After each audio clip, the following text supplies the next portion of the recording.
he put her in that chair, and he about put his knee on her chest and yanked that tooth out. Blood went flying, and that skull was there, and I was out the door. It was all she wrote. I said, you know, never going in there again. But he was a character. But Mount Airy, it was the best time to grow up. We were safe, or at least we thought we were. We went anywhere as we wanted, up and down. I had to walk up and down the hill both ways to school. So when someone tells you I walked to school every day and I had to walk uphill both ways, I did. Mom worked in the bank, so I could catch a ride on bad days with her. Dad worked at what was the dairy then for seal tests, where the farmers brought all their milk in. So that was always interesting to go down and hang out. Mount Airy was so self-contained.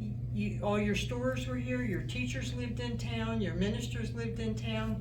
Everything was based around the schools, your activities around the church.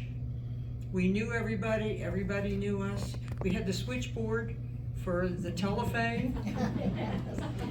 And that was kind of the smoke signals for Mount Airy. Anything that went out. We also had party lines for phone. But if you had a problem and you had to be away, you could tell the operators, you know, somebody's sick or whatever, and the word went out, and everybody helped each other. And I miss that community, because it's just, we don't have it anymore. If we got in trouble, our parents knew it before we got home. And like Bonnie, happened quite often. With Mom at the bank, the word got down there pretty quick. But I think it helped us all. I look here and see all of you that were my neighbors. Elaine lived across the street from me. Diane lived down the street. And we were just, Billy back there, his backyard was the ball field for all the kids his age, and Crow, Buzz, and I were on the bench as cheerleaders. Because we were just little kids, so you know we couldn't play, but we could watch. And of course, if my brother had to babysit me, I ended up on the bench up there in the summer watching them play ball. But Mount Airy was, you know, it was just such a neat area when I look around.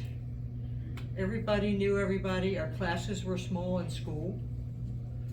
And I don't know how many was in your graduating class, Bonnie. You were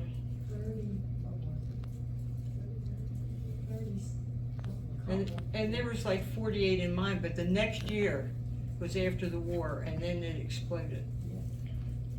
So if you've only got 40 or 50 kids in your whole graduating class, you all knew each other. 27. Yeah. How many? 27. 27, see? But it was a good time to grow up. I went up to Meadowview Pool in Silver Run on the bus. Cold. Cold, yes.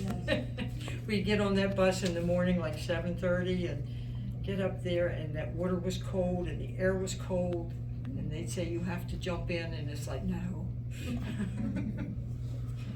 But it was good. It didn't hurt us at all. So Main Street is represented again here. I really, the carnival was the highlight of my summer. You waited, after school got out, you waited for the carnival because you got to see all your friends at the carnival. And then it was over and it was back to school. Shopping, we had everything in town. We had the grocery stores. We had Izzy Wilkins, Izzy and Rose. We had Watkins's five. Dog. Huh? And the dog. Watkins's, Harrison's, anything you needed. And then we went to Frederick for big shopping. That was for Christmas and back to school, Easter outfits, we go to Frederick. Christmas, we would go to Baltimore so we could see the decorations at Hoschel Cones and Hutzler's. And that was an all-day trip. That was great. We got to go to Lexington Market and see all kinds of things. But Mount Airy was great. Like I say, Bonnie was pretty good here. She covered it all. I got it around. Diane, where did you, I don't remember what house you grew up in, where? I lived the second house from the post office, or the movie theater, till I was 8 years old. And then we moved up the hill, that was Kenneth Burdett's house, brick house. And it was built by, his grandfather. Come on, Bonnie. What?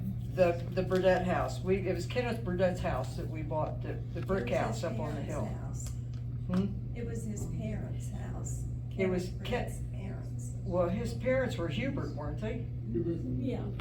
Well, Hubert lived down the street in the big house on the corner. Wasn't it Kenneth's grandfather's house? Mandy and, Built in the county, moved in, nobody else had lived there. I don't know. It's been so long ago.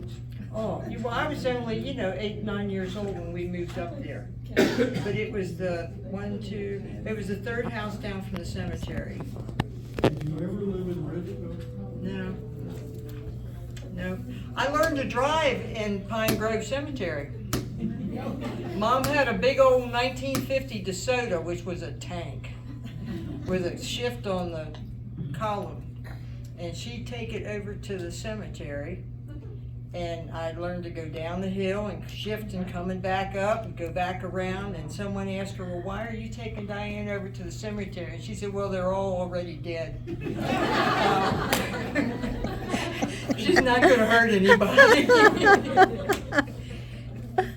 That was a good place to work. Yeah, it was, because you had the shift and all. And then when my dad, he had this little old Chevrolet coupe that was Roy Skaggs. He bought it from Roy Skaggs, and it was a 1929, I'd love to have it now, Chevy coupe. And we would go up the street, up behind Main Street, the steep one, Hood Street, and he'd make me stop and then pull off that hill. Do you know how hard it is without stalling it? And then you'd have to drift back, start it again, and go back up, stop. And he wouldn't let me drive until I could pull off that hill without stalling it. That's where I learned to cuss. But that was the rules. You had to learn to pull off the hill. And I'm still nervous. My car now will stop. It has a hill hold control in it. But, they were things that you could do in a small town. Now there'd be somebody behind you pushing you. Or running over you. And honking the horn. Honking the horn, yeah. And blessing. But it was fun times.